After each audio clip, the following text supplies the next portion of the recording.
नमस्कार मित्रों, मैं आदर्श एक बार फिर आप सभी का हमारे यूट्यूब चैनल आइडियल आदर्श सॉल्यूशन पर एक बार तहे दिल से स्वागत करता हूं।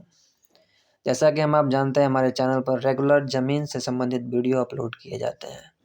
तो आज के थंबनेल को देखकर आप समझ गए होंगे जो आज के वीडियो में कंटेंट क्या रहने वाला है। यहाँ लिखा हुआ है, सुप्रीम कोर्ट का फैसला, ज़मीन बेचने पर लगी रोक। पैतृक ज़मीन वाले फैसले के बारे में चलिए जानते हैं जो क्या सुप्रीम कोर्ट का फैसला आया है। तो चलिए शुरू करते हैं। सुप्रीम कोर्ट ने बहुत बड़ा फैसला लिया है। जब ज़मीन बेचना आसान नहीं रहा, पैतृक संपत्ति अगर आपकी है तो उसे आप डायरेक्ट सेल नहीं कर सकते हैं, सेल डीड उसे नहीं कर सकते, उसकी कुछ प्रक्रिया है। चलिए इस प्रक्रिया को जानते हैं और समझने का प्रयास करते हैं। अभी तक अगर आपने हमारे चैनल को लाइक शेयर एंड सब्सक्राइब नहीं किया है तो फिर कृपया करके चैनल को सब्सक्राइब कर लें और वीडियो को ज़रूरतमंद लोगों के पास शेयर कर दें और अपना प्यार लाइक करके भी ज़रूर दिखाएं।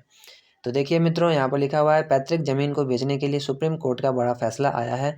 जहाँ की ज़मीन बेचना बिल्कुल आसान नहीं रहा है, क्योंकि सुप्रीम कोर्ट के इस फैसले से यह स्पष्ट हो गया है कि अगर कोई भी हिंदू उत्तराधिकारी अपना पैतृक कृषि भूमि का हिस्सा को बेचना चाह रहा है तो ऐसे में यहाँ संपत्ति सबसे पहले अपने परिवार के सदस्य को ही बेचने का पूरा प्रयास करना होगा, क्योंकि सुप्रीम कोर्ट के फैसले के मुताबिक कहा गया है कि यह निर्णय हिंदू उत्तराधिकारी कानून 22 के तहत लिया गया है, जहां अब पारिवारिक संपत्ति का बाहरी व्यक्तियों के हाथ में जाने से रोका जाना सुनिश्चित किया जाएगा।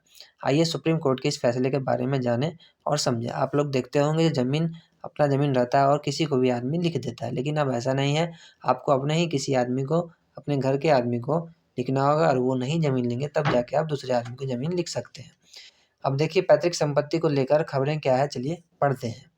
तो यहाँ लिखा हुआ है कि आप सभी को बता दें कि सुप्रीम कोर्ट का फैसला और इसके पीछे का तार किया है कि इस प्रकार का मामला हिमाचल प्रदेश के नाथू और संतोष से संबंधित है, क्योंकि यहाँ सुप्रीम कोर्ट का बेंच जस्टिस यो ललित और MAR शामिल थे, जहाँ की अपने फैसले में यह कहा गया था कि धारा 22 के उद्देश्य परिवार में ही संपत्ति को बनाए रखना है और इसके अलावा पैतृक संपत्ति का उत्तराधिकारी को ये अधिकार है कि वह किसी बाहरी व्यक्ति से पहले अपने परिवार के किसी सदस्य को ही ज़मीन जो है वो सेल डीड करेगा।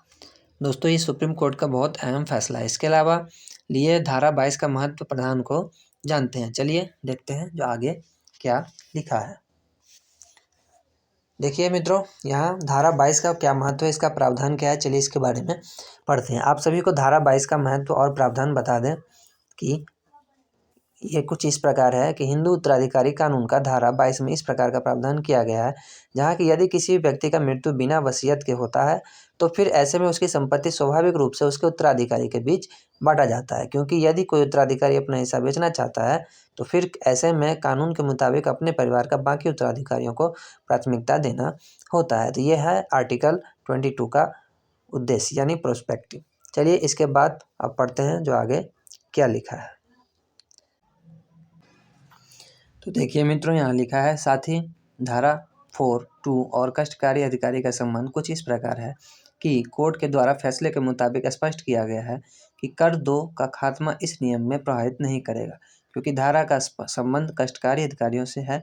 कोर्ट के द्वारा कहा गया है कि धारा 22 का उद्देश्य पैतृक संपत्ति का रक्षा करना है, जिससे कि बाहरी व्यक्ति परिवार की संपत्ति का हिस्सा न बन सके और ऐसा न हो जो आप लेने के लिए तैयार हों और आपका भाई पटीदार कोई किसी दूसरे आदमी को ज़मीन दे दे। तो सबसे पहले आपको अपने घर के आदमी को ही पूछना है कि वो संपत्ति लेंगे या नहीं। अगर वो नहीं लेंगे तब जाके आप दूसरे आदमी को दे सकते हैं। उसका देखिए यहाँ लिखा हुआ है, पैतृक संपत्ति को लेकर सुप्रीम कोर्ट के द्वारा क्या फैसला सुनाया गया।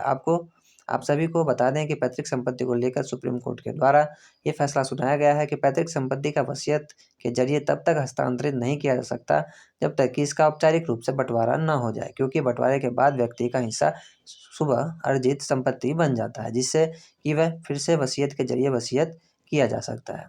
तो ये था पैतृक संपत्ति के बारे में सुप्रीम कोर्ट द्वारा लिया गया फैसला।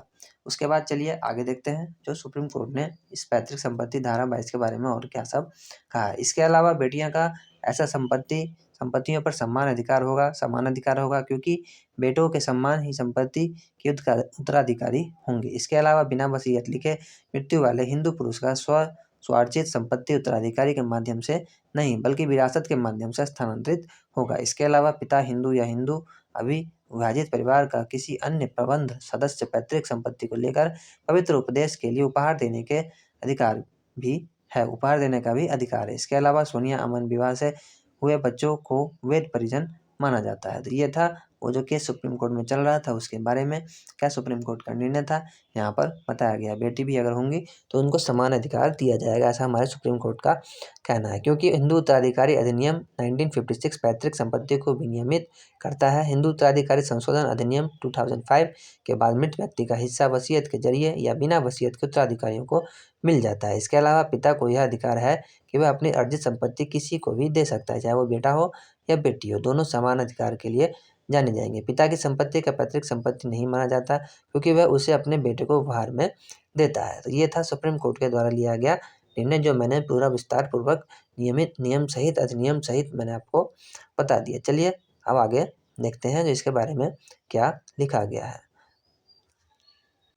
जैसा कि हम आप समझ चुके हैं, जो धारा 22 के तहत अगर आप अपना संपत्ति बेचना चाहते हैं, सबसे पहले आपको अपने परिवार के आदमी का, अपने पटदार के आदमी को पूछना होगा। वो अगर नहीं लेंगे तब जाके आप किसी थर्ड पर्सन को अपना पैतृक संपत्ति बेच सकते हैं। तो चलिए आज की वीडियो को यहीं पर ख़त्म करते हैं। वीडियो अगर आपको अच्छा लगा, जानकारी अगर आपको हेल्पफुल लगी तो चैनल को सब्सक्राइब जरूर करें और वीडियो को लाइक करें। और कोई सजेशन हो तो कमेंट बॉक्स में अपना सजेशन भी ज़रूर लिखें। तो ठीक है मित्रों, तब तक के लिए बहुत बहुत धन्यवाद और पुनः आप सभी को मेरा प्यार भरा नमस्कार।